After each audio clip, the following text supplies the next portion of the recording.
It's a museum with a dual personality. Inside the main building, artifacts and displays recount significant events of this area's history. Outside, part of the immense collection is used to recreate a picture of a daily life from a bygone era. Hi, I'm Jim Wilhelm. Today we're visiting the Midway Village Museum in Rockford. Behind me is the village part of the museum complex, which gives visitors a taste of life in a rural town around 1900. The village consists of 27 buildings, of which some are original structures that have been relocated here, while others are scaled reproductions. Interpreters dressed in period clothing escort guests through the town, using items on display to help explain daily life.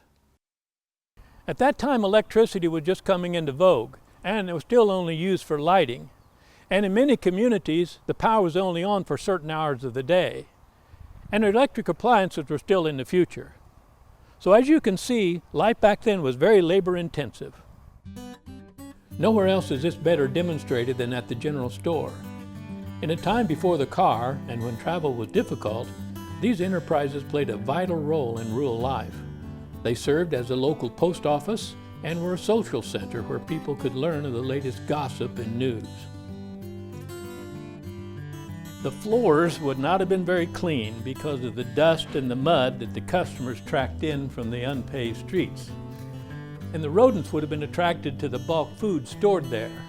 And there would have been flies because in the summer there were no screens over the doors and windows. Here visitors can see a sample of the wares that would have been on sale back then. There were not a lot of prepackaged items available. Coffee was ground at the counter. Cheese was shipped in large round boxes and sliced for the customer's order. Payments could be made by cash, barter, or store credit, since most farm families made their money at harvest time. And while catalogs were becoming very popular, clothing was still very pricey, so the majority of families still made their clothes at home.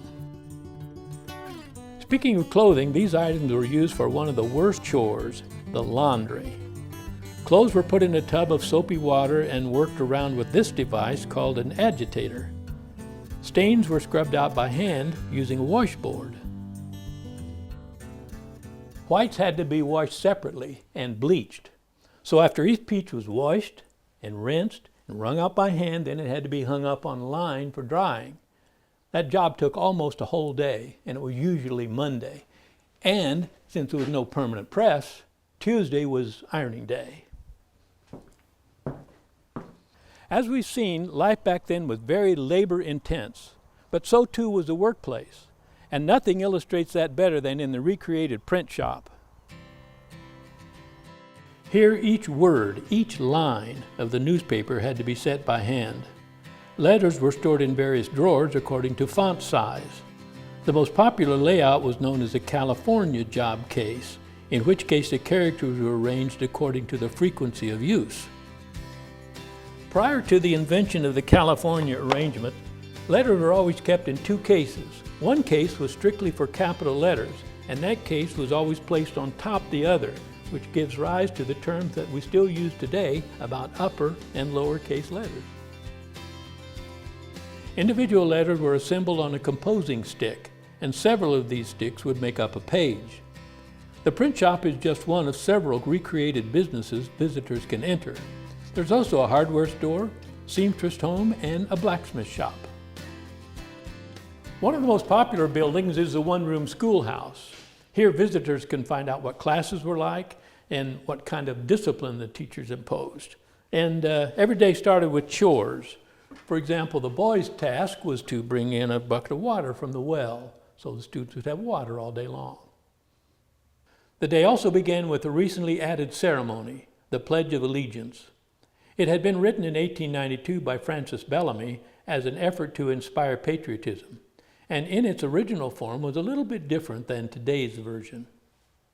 In the beginning it was, "I pledge allegiance to my flag," and the words "under God" did not appear. They were not added until 1954, and the pledge was accompanied by something nicknamed the Bellamy Salute. "I pledge allegiance to my flag and the republic for which it stands." That gesture was dropped in the 1940s because of its similarity to the Nazis in Germany. And that's when Congress approved the hand over the heart gesture, which we still use today. Other buildings on the grounds include a recreation of Rockford's first hospital, plus a police station where on the second floor is housed the Rockford Police Department's historical collection. But Midway Village is more than just a collection of themed buildings. Here in the main museum, area history is preserved and interpreted. The collection includes more than 130,000 items, only a small portion of which are on display, as we discovered in a behind-the-scenes tour. It's an amazing collection. There's just a huge wealth of artifacts and documents in this collection. At this point, the collections department in particular houses nearly 130,000 artifacts related to Rockford's history. What I'm standing next to right now is one of our rare childhood items. This is a field cradle. The Marsh family, who came to Rockford in the 1830s, Abigail and Russell Marsh settled here, started an 80-acre farm, and their child, their son George, had his own children in the 1880s. And about that time, this piece had been brought out onto the market as a field cradle. The easiest way to take Junior along with you is to put him in the field cradle, which you then can pick up with the handle and wheel back and forth. And just take right along with you, sways a little bit as you go, keeps Junior happy. Well, the gentleman in front of me here is one of Rockford's Civil War heroes. This is Lieutenant Colonel Edward Ellis. Ellis put together a regiment that soon became known as Ellis Rifles, and off they went to war. Unfortunately, his military career was a rather short one. He was involved in the Battle of Shiloh, and it was the bloodiest battle of the war so far. Ellis was among the casualties and succumbed to his wounds. They brought him back to Rockford, where he was greeted with a hero's funeral. They laid him in state at the local courthouse. Now, this is one of my favorite pieces. This is an orchestration. Many people have seen player pianos, but this kind of takes it to the next level. In addition to having a piano keyboard as part of this, it also has several other instruments in it. It has a xylophone, it has a snare drum, it has a triangle. It works the same way that a player piano does. It has a roll with the perforations that tells the machine what note to play and which instrument in this case to play at which point. The insides were made by a Chicago company called Nelson Wiggins, but the caseworks were made by Rockford Standard Furniture Company here in Rockford. Rockford had a very thriving furniture industry. At one point there were more than 100 furniture companies here in Rockford manufacturing and furnishing. We do have another item here that ties to the furniture industry, and is really something rather clever. John Barnes came to Rockford in the 1860s and went to work for a manufacturer of farm equipment, making models for them, things for patent applications, things like that. And he quickly became frustrated by the lack of power tools and things that would make his job easier. So he got to working on this notion of foot-powered woodworking machines. So this is a Velocipede Scroll Saw. Hop on it just like an exercise bike, pedal away. That makes the blade go up and down and makes it possible with a little bit more ease to carve decorative elements like this that might have gone on the furniture as a decorative application. The idea was so successful that John Barnes started W.F. and John Barnes with the help of his brother as their own company in the 1870s, and they started branching out and doing foot-pedaled scroll saws as well as lathes and routers as well. They had a whole line of these Velocipede machines. They marketed them through the 1920s, and at that point they started to get interested in what they could do with metal working instead of woodworking. So they took a kind of a left turn and started manufacturing drill presses instead. Certainly it's been a very extensive collection that has grown by leaps and bounds over the last 30 years as people have realized that we're here playing a role to help preserve the community's history. So in the village, the collection is used to give people a glimpse of life in a rural town around 1900. Here in the main museum, the collection is used to educate people about area history. In fact, the name of this complex dates back to the founding of Rockford. In 1834, Germanicus Kent opened a sawmill and store. He called the new settlement Midway because it was located halfway between Chicago and the lead mines of Galena. 3 years later, the town changed its name to reflect the river crossing at this location. One of the displays here recalls the history of the Nelson Knitting Company. In 1873, the two partners invented a loom which made it possible to manufacture socks without a seam in the heel or toe. They were extremely popular. They were nicknamed the Rockford, and they inspired a flood of imitations. To differentiate their product, Nelson Knitting added a red heel to their socks. Because of that addition, crafters began using them to make sock monkeys, utilizing the heel for the distinctive red lips.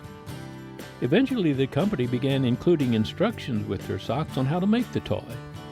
Even though Nelson is no longer in the business, the sock monkey is still popular across the country. Another part of the museum is dedicated to the Rockford Peaches of the All-American Girls Professional Baseball League. They were in that league for 12 years, and during that time, no other team in the league had a better overall record. On display are the league championship trophies the team won in 1948 and 1949. In all, they would take the title 4 times. Also, there are bios on some of the team's all-star players, and there's this reproduction of the Peaches uniform. For home games, the players wore white. For road games, they wore peach-colored uniforms, and they were designed to emphasize the femininity of the players, but they were not conducive to sliding into bases. Many players suffered scrapes and cuts and bruises. In another room is this plane from the 1920s, which played a role in aviation history.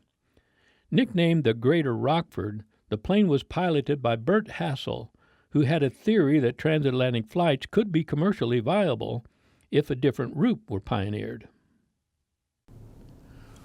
What he proposed was not to fly across the Atlantic in one long flight, but to take a path over the Arctic Circle, which would allow him to make several refueling stops along the way.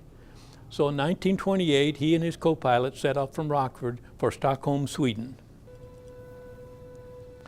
Unfortunately, while they were searching for the refueling camp in Greenland, they ran out of fuel and had to land on an ice cap. But their ordeal was not over. The two men had to hike for 2 weeks before they finally reached safety. It was a dramatic story, and it made all the headlines. During World War II, a reconnaissance team spotted the remains of the aircraft in Greenland. Photos were forwarded to their commander, who happened to be Colonel Bert Hassel. 26 years after that discovery, Bert's sons, in 1968, launched a recovery expedition that brought the plane home. We're in the main museum, which in addition to the area's history, recounts the town's industrial past as well. It's a past built on immigration and fire.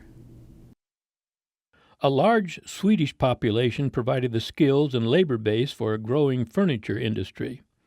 When the Great Chicago Fire destroyed that city's manufacturing ability, the number of companies and factories in Rockford grew.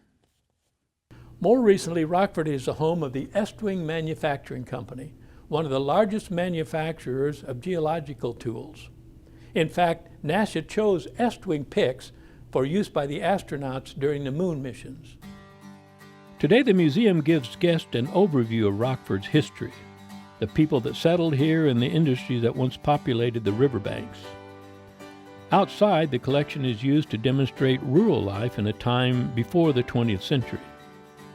Throughout the year, this facility hosts several special events, including the popular Civil War and World War II encampments. To check the calendar for upcoming events or for more information, visit their website at www.midwayvillage.com or call 815-397-9112.